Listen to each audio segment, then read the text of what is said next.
Assalamu alaikum and welcome to our YouTube English language channel. Well, we have a grammar lesson today, and today's grammar lesson is one of the series of present continuous, past continuous, and future continuous tense. Well, आज का जो lesson है, जैसा कि आपको पता है कि हम प्रेजेंट कंटिन्यूस, पास्ट कंटिन्यूस और फ्यूचर कंटिन्यूस जो है ये तो कंप्लीट कर चुके हैं। इनकी प्रैक्टिस और इनके 3 लेसन जो है वो हम कंप्लीट कर चुके हैं।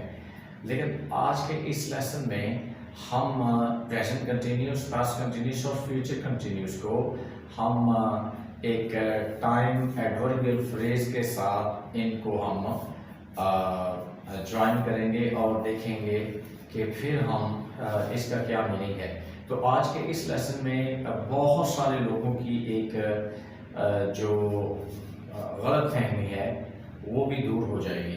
गलत फहमी क्या है?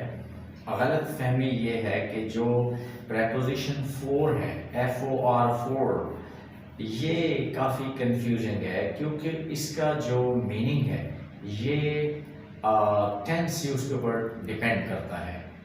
और अगर तो टेंस जो है वो प्रेजेंट कंटिन्यूस है तो इसका मीनिंग होता है के लिए, और अगर जो टेंस है वो प्रेजेंट परफेक्ट कंटिन्यूस है तो फिर इसी का मीनिंग होता है से।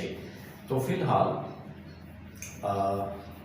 फोर जो प्रेपोजिशंस हैं, फोर, सिंस और टिल, इनके ऊपर एक अलग जो है वो वीडियो लेसन मैं बनाऊंगा ताकि ये वाज़ेह तौर पे पता चल सके कि ये तीनों कैसे और कहाँ हमने यूज़ करने हैं। लेकिन चूँकि इस वक्त प्रेजेंट कंटिन्यूस, पास्ट कंटिन्यूस और फ्यूचर कंटिन्यूस की जो लेसन्स हैं वो चल रहे हैं, तो अब हम उनको इन्हीं जो प्रेजेंट कंटिन्यूस और पास्ट कंटिन्यूस, फ्यूचर कंटिन्यूस को अब हम टाइम एडवर्बियल जो फ्रेजेस हैं हम उनके साथ इनको ज्वाइन करते हैं। तो इससे पहले कि बोर्ड पे हम चलें, मैं आपको एक दो चीज़ें क्लियर कर देता हूँ। जहाँ जिस तरह कि मैंने आपको बताया है कि अगर प्रेजेंट कंटिन्यूस हो और उसके साथ फोर, इसका एक टाइम एडवर्बियल फ्रेज हम यूज़ कर रहे हैं तो फिर फोर का मीनिंग होता है के लिए। तो मिसाल के तौर पे अगर मैं ये कहता हूँ कि I am resting for 10 minutes, तो इसका मीनिंग ये है कि मैं 10 मिनट के लिए आराम कर रहा हूँ। 10 मिनट से आराम कर रहा नहीं, क्योंकि यहाँ पे फोर का मीनिंग है के लिए, इसलिए कि ये प्रेजेंट कंटिन्यूस जो सेंटेंस है ये उसमें यूज़ हो रहा है। अब और फर्स्ट करें मैं इसको पास्ट कंटिन्यूस में कन्वर्ट कर दूं और मैं ये कहूँ कि I was resting for 10 minutes, तो इसका मीनिंग ये होगा कि मैं 10 मिनट के लिए आराम कर रहा था। मैं 10 मिनट से आराम कर रहा था ये नहीं होगा। तो यही एक बहुत बड़ी जो है वो गलत फहमी है जो बहुत सारे लोगों को होती है। अब इसको अगर हम फ्यूचर में लेके चलते हैं तो फिर इस तरह होगा कि आई will B resting for 10 minutes, तो मैं 10 मिनट के लिए इंतज़ार कर रहा हूँगा। तो आज के इस ये जो आज का जो लेसन है इसके भी 3 पार्ट्स होंगे। तो पहले पार्ट में हम प्रेपोजिशन फोर यूज़ करेंगे और फिर दूसरे पार्ट में हम प्रेपोजिशन जो है वो टिल यूज़ करेंगे, क्योंकि जब हम प्रेजेंट कंटिन्यूस या पास्ट कंटिन्यूस, फ्यूचर कंटिन्यूस हम यूज़ करते हैं तो इनके साथ फोर और टिल ये दोनों यूज़ होते हैं। तो सिंस और फोर ये तो आगे चल के हम प्रेजेंट परफेक्ट कंटिन्यूस जो है या प्रेजेंट परफेक्ट के साथ हम यूज़ करेंगे। लेकिन इस वक्त हम देखते हैं बोर्ड के ऊपर कि जो फोर का यूज़ है ये टाइम एडवर्बियल फ्रेज जो है इसमें फोर का मीनिंग जो है वो देखते हैं कि क्या निकल रहा है और फिर उसको हमने उसी तरीके से इसका जो यूज़ जो मैं अभी एक्सप्लेन करने लगा हूँ आप भी अडॉप्ट करें, क्योंकि यही करेक्ट यूज़ है।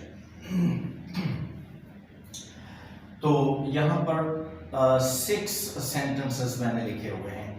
तो ये जो 6 सेंटेंसेस हैं आप जरा देखें कि नंबर 1 कह रहा है, पहले यहाँ पे देखें टेंसेस लेसन नंबर 12। तो ये आज का जो टेंसेस लेसन नंबर है वो है 12। अच्छा, यहाँ लिखा है कि present continuous with the time adverbial phrase, यानी प्रेजेंट कंटिन्यूस जो टाइम एडवर्बियल फ्रेज है ये उसके साथ हम इसको यूज करने जा रहे हैं। तो अब आप देखें जरा कि I am working here for 2 months। I am working here for 2 months। मैं यहाँ पर 2 महीने के लिए काम कर रहा हूँ। और बहुत सारे लोग इसको इस तरीके से तर्जमा करते हैं या वो ये समझ के बोलते हैं कि इसका मीनिंग है कि मैं यहाँ जो है वो 2 महीने से काम कर रहा हूँ। तो ये 2 महीने से नहीं है, मैं यहाँ 2 महीने के लिए काम कर रहा हूँ, इसका ये मीनिंग है। तो I am working here for 2 months, मैं यहाँ 2 महीने के लिए काम कर रहा हूँ। I am not working here for 2 months, मैं यहाँ 2 महीने के लिए काम नहीं कर रहा हूँ। Am I working here for 2 months, क्या मैं यहाँ 2 महीने के लिए काम कर रहा हूँ। फिर हम चलते हैं सेंटेंस नंबर 2 की तरफ। We are living here for 6 years। We are living here for 6 years। जी, तो जैसा कि मैंने पहले कहा कि बहुत सारे लोग इसका ट्रांसलेशन कुछ इस तरह करते हैं कि कि हम 6 साल से यहाँ रह रहे हैं, से नहीं, हम 6 साल के लिए यहाँ रह रहे हैं, यानी ये फ्यूचर की तरफ ये सेंटेंस जो है ये जा रहा है। तो जैसे इस वक्त हम 2020 में हैं, 2020 में हैं, तो इसका मतलब कि 2026 तक की बात हो रही है। तो we are living here for 6 years, हम 6 साल के लिए यहाँ रह रहे हैं। We are living here for 6 years, हम 6 साल के लिए यहाँ नहीं रह रहे हैं। Are we living here for 6 years, क्या हम यहाँ 6 साल के लिए रह रहे हैं। फिर चलते हैं हम सेंटेंस नंबर 3 की तरफ। तो सेंटेंस नंबर 3 कह रहा है you are staying here for 2 days। You are staying here for 2 days, आप 2 दिन के लिए यहाँ ठहरे हुए हैं। तो इसका ये ट्रांसलेशन करना कि आप 2 दिन से यहाँ ठहरे हुए हैं, एब्सोल्युटली रॉन्ग। तो चूंकि ये प्रेजेंट कंटिन्यूस है तो इसलिए जैसे कि मैंने बताया कि फॉर का मीनिंग होगा के लिए। तो you are staying here for 2 days, आप 2 दिन के लिए यहाँ ठहरे हुए हैं। You aren't staying here for 2 days, आप 2 दिन के लिए यहाँ नहीं ठहरे हुए हैं। Are you staying here for 2 years, क्या आप यहाँ 2 दिन के लिए ठहरे हुए हैं। फिर हम चलते हैं सेंटेंस नंबर 4 की तरफ।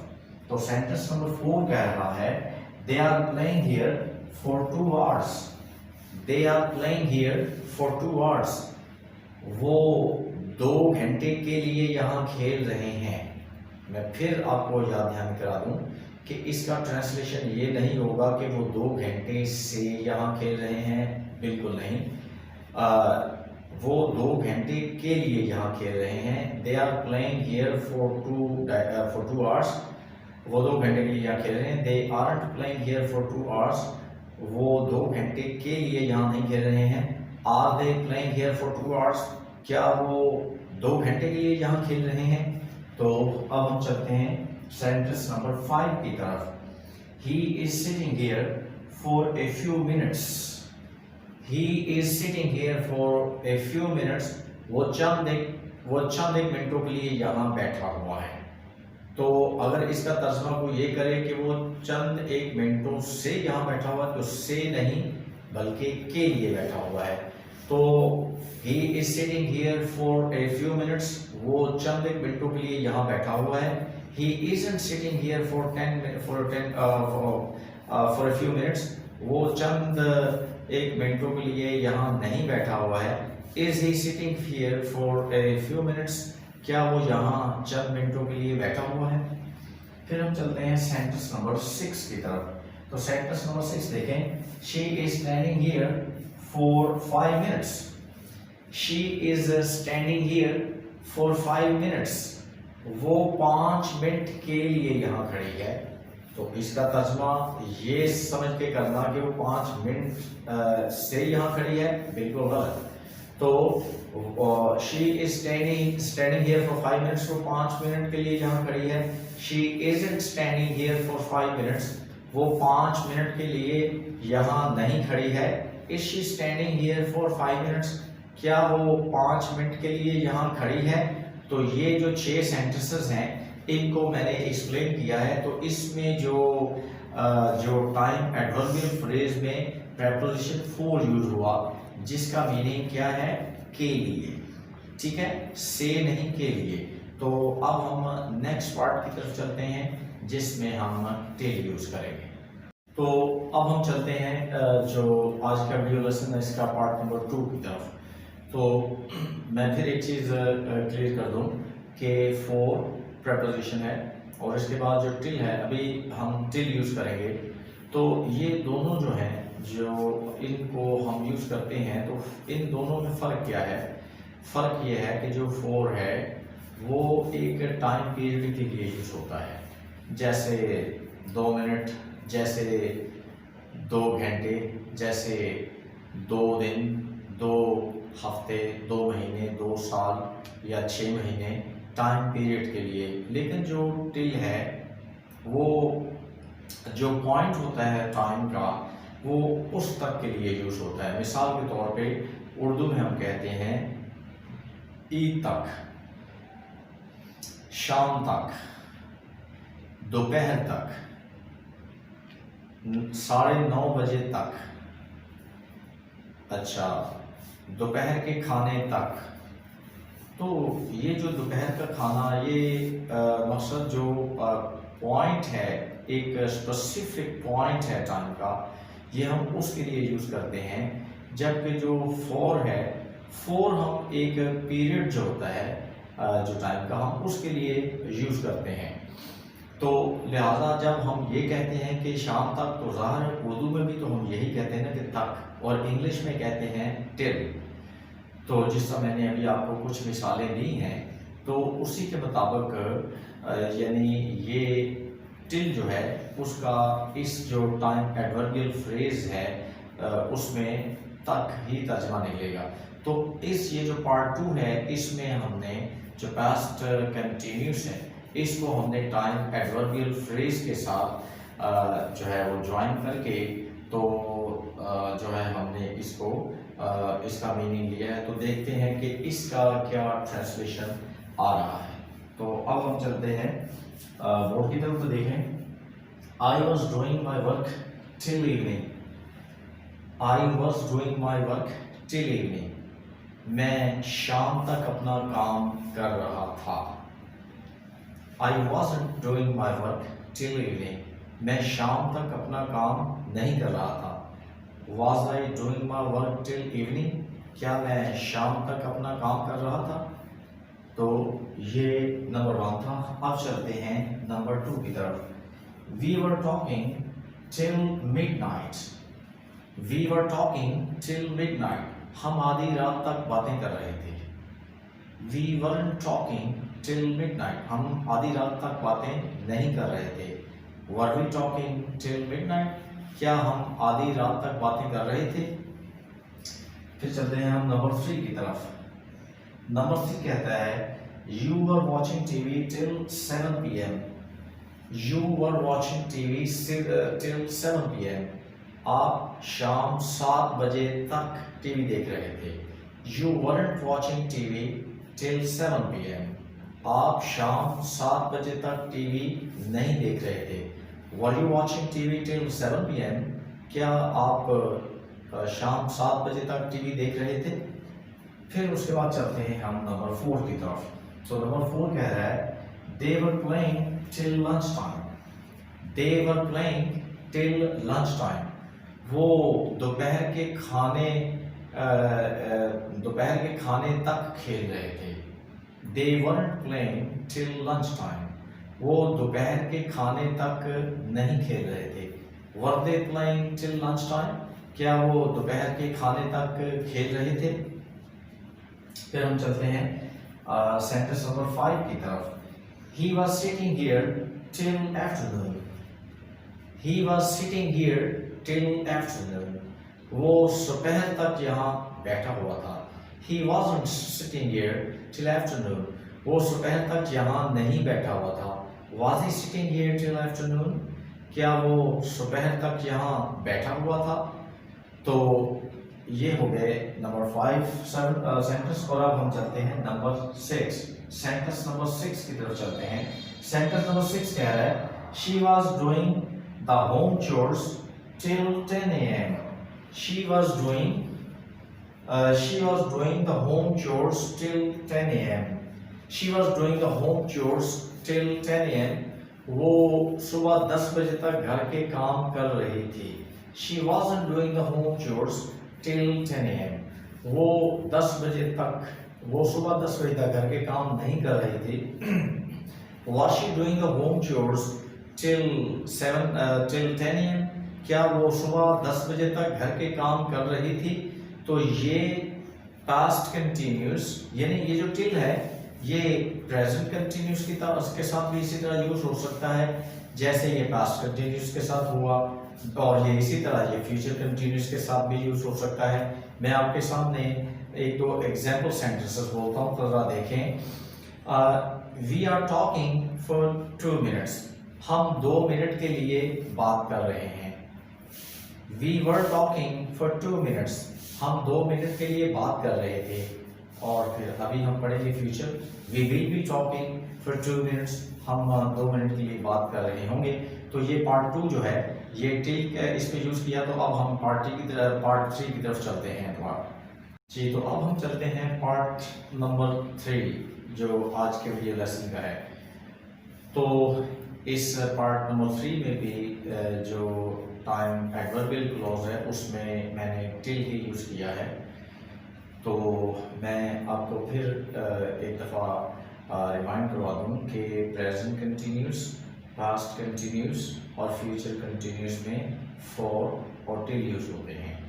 और आगे चल के जब हम देखेंगे प्रेजेंट परफेक्ट और प्रेजेंट परफेक्ट कंटिन्यूस, तो उसमें फिर हम यूज़ करेंगे फॉर और सिंस। ठीक है। तो जो फ्यूचर कंटिन्यूस है जिसका मैंने आपको बताया था इससे पहले भी, जो प्रेजेंट कंटिन्यूस, फ्यूचर कंटिन्यूस और पास्ट कंटिन्यूस के जो 3 लेसन्स हो चुके हैं, कि अगर आप चाहें तो आई और वी के साथ शैल यूज़ कर सकते हैं, अगर आप ना चाहें तो विल यूज़ कर सकते हैं। तो वैसे तो आमतौर पे अब विल ही यूज़ होता है जो आई और वी है, यानी कि जो फर्स्ट पर्सन सिंगुलर और प्लूरल के साथ, तो विल ही यूज होता है। लेकिन अगर आप चाहें तो चूँकि जो ब्रिटिश लोग हैं वो अभी भी बहुत सारे लोग वो शेल यूज़ करते हैं। ठीक है। तो आप चाहें तो शेल यूज़ कर सकते हैं। मैंने यहाँ पे विल यूज़ किया है, तो ये इसका कोई बहुत वो जो है वो मसला नहीं है। तो ये फ्यूचर कंटिन्यूस के साथ हमने टाइम एडवर्बियल क्लॉज जो है और फ्रेज जो है वो यूज़ किए हैं। तो अब आप देखें कि ये कैसे है। तो नंबर 1 सेंटेंस कह रहा है आई will be waiting till afternoon. I will be waiting till afternoon, मैं दोपहर तक इंतज़ार कर रहा हूँगा। पहले दोपहर होती है जो 12 बजे शुरू होती है, जिसे नून कहते हैं। तो फिर तकरीबन 2:30-3 बजे तक वो फिर दोपहर शुरू हो जाती है।